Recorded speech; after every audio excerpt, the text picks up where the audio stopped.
Hi everybody, I'm here to show you my skin tone palette, but I first wanted to show you where I started.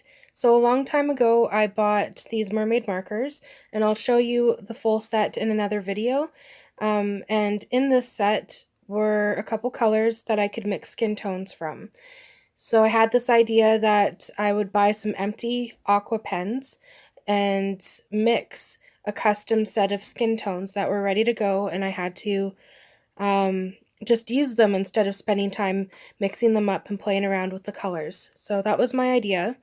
I ran into a problem with how to refill them because the product itself didn't offer refills. So I went to Michael's and I found these watercolor concentrates by Dr. P.H. Martin, and I fell in love with them. They are so vibrant, they're non-toxic, and they are light, fast, and archival, which means the color doesn't fade for a long time. So I mixed a tester pen and it was working fine at first, but over time it ended up clogging my pen. As you can see here in these vials, when you let it sit, the pigment will form at the bottom, and in the vials I can shake it up and dissolve it, but in the pen there's these little parts where if pigment is trapped in there, there's no good way of cleaning it out, even if you disassemble the pen. So I had to scrap that idea and either just create custom colors and leave them in these vials, or get a dropper bottle for easier application. But it just took up a lot of storage, and I didn't really like that idea. Also, it wasn't really good for traveling around with, and when I was working on my palette, I could only work in small amounts because you had to allow for drying time, and sometimes I would bump the vials and knock over the product and spill it everywhere. So I was really struggling with this, and I found that where I should have started was with watercolor tube paints. So I decided to transition into watercolor tube paints, and here's my palette. I'm so happy that this idea worked out because now I can use my watercolor concentrates in a form that I don't have to struggle with, and I can just enjoy my time with it. I started by buying some base colors, and I couldn't find any white watercolors, so I decided to buy gouache instead. And if you don't know what gouache is, it's often referred to as a mashup between acrylic paint and watercolor because gouache starts off being very opaque. So you're able to lay it over top of a color and have it completely cover it like acrylic paint would. Or you can thin it out so it becomes more transparent and behaves more like a watercolor. So they're very compatible. You can mix them. Both of them are able to dry and you can reactivate it, so it was a really good alternative to have. Next, I took some watercolor concentrates and I used them to tint the base colors. And this took a little bit of time, but in the end I was able to create a variety of skin tones from light to dark. And the only thing that I really need to work on next is creating some blush tones and a more variety of shadow colors. Right now I just have it's very gray, black shadow colors, and I would like to create some with more of blue and purple hues. Okay, so now it's time to swatch the colors, and this palette took about 3 days for it to fully dry. I'm only adding 1 drop of water to reactivate the paints. You don't need a lot, they're very pigmented, and the best thing about this palette is it has 5 different mixing areas, so you can take just a little bit of the paint and thin it out on those panels. Then you can let it dry and reactivate it and use it later, or it's easy enough to take a paper towel and just wipe it out. Another good thing I wanted to mention about this palette is that it's so good for traveling.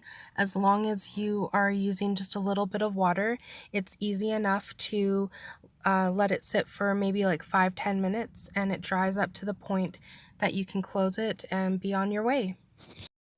So I'm going to cue up some music pretty soon here so you can just enjoy the swatching.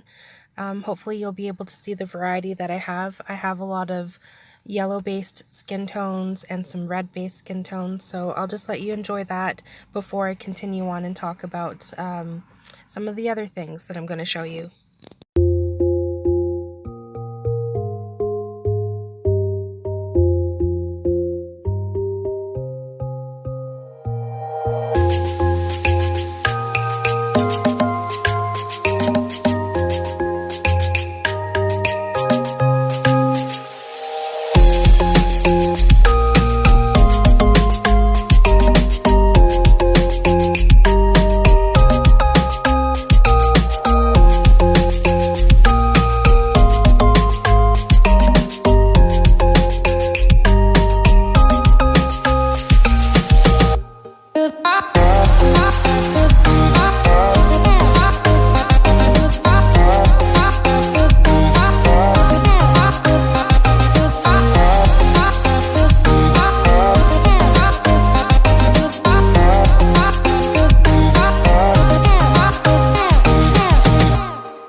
So I wanted to pop back in and show you that yellow color.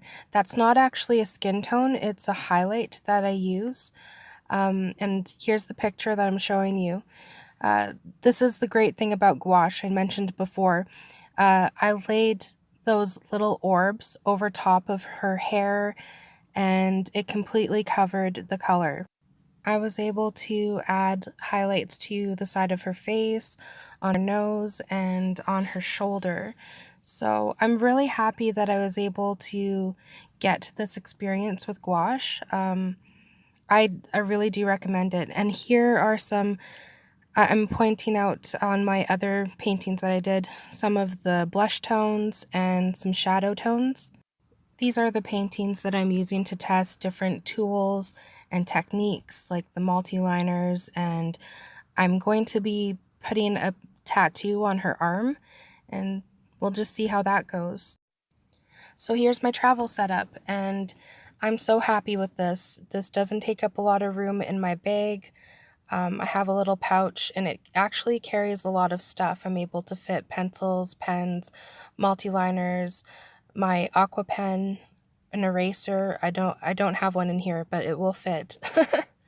And I wasn't planning this, but the palette was the same length, pretty much the same length as my Midori books, and it worked out really great. So I have a little clip to share, and I hope you guys enjoy it. Please subscribe to my YouTube channel and check me out on Facebook and Instagram. And I will see you guys soon in another video. Bye!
I might collage her into somewhere. There she is. I'm so happy with her. And do that.